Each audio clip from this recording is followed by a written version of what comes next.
احمد بلال صوفی صاحب، مجھے ایک بات بتائیے گا کہ یہ جو ابھی OIC کی جو قرارداد ہے جس میں بھارت کشیدگی بڑھانے کے بجائے مذاکرات کی پیشکش کا مثبت جواب دے، یہ اس کا کنٹینٹ، اور جس میں اعلامیہ میں باقاعدہ طور پہ کہا گیا کہ تمام مذاکرات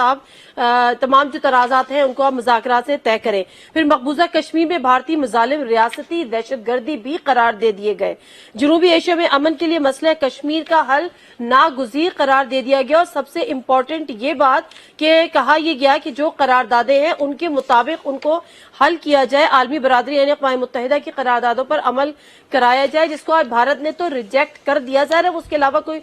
بنتا نہیں تھا، لیکن بھارت کی ریجیکشن کتنی امپورٹنٹ ہے، کیونکہ نہ تو بھارت OIC کا ممبر ہے اور نہ ہی آبزرور ہے. تو اس کی اہمیت مجھے بھی بتائیے گا، کیونکہ اس کے بعد ہم نے دیکھا کہ اسپیکر نے 178 پارلیمان کو بھارت کے مخالف جو منظور شدہ OIC کی قرارداد ہے اس کو انہوں نے سینڈ بھی کی، انہوں نے خطوط بھی لکھے. تو کیا اس کی امپورٹنس ہے اس قرارداد کی، کس طرح سے اس پہ عمل درآمد ہوگا، اور بھارت کی ریجیکشن کی کیا امپورٹنس ہے؟ دیکھیے، بھارت کی ریجیکشن کاسمیٹک ہے، اس پہ کوئی لیگل امپیکٹ اس قرارداد کی لیگل صحت پر نہیں ہے،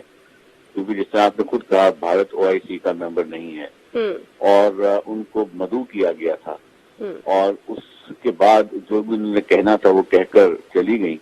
لیکن قرارداد جو ہے یہ فارمل پروسیڈنگز کا آؤٹ کم ہے، اسے فارملی اڈاپٹ کیا تمام ممبر ممالک نے جو 50 سے زیادہ ہیں OIC کے ممبرز. سو اس کے پیچھے ایک سیاسی وزن بھی ہے اور ایک لیگل جسٹیفیکیشن بھی ہے. اب اس کا جو استعمال ہے وہ گلوبلی کیسے ہونا چاہیے، وہ بیسیکلی کشمیر کا کیس بلڈ اپ کرنے کے لیے استعمال ہوگا. جو کشمیر کمیٹی کے نئے چیئرمین ہیں وہ بھی میں سمجھتا ہوں بہت سنجیدہ اور سیریس اور سینئر سیاستدان ہیں، اور ہمیں امید ہے کہ وہ بھی کشمیر کمیٹی کو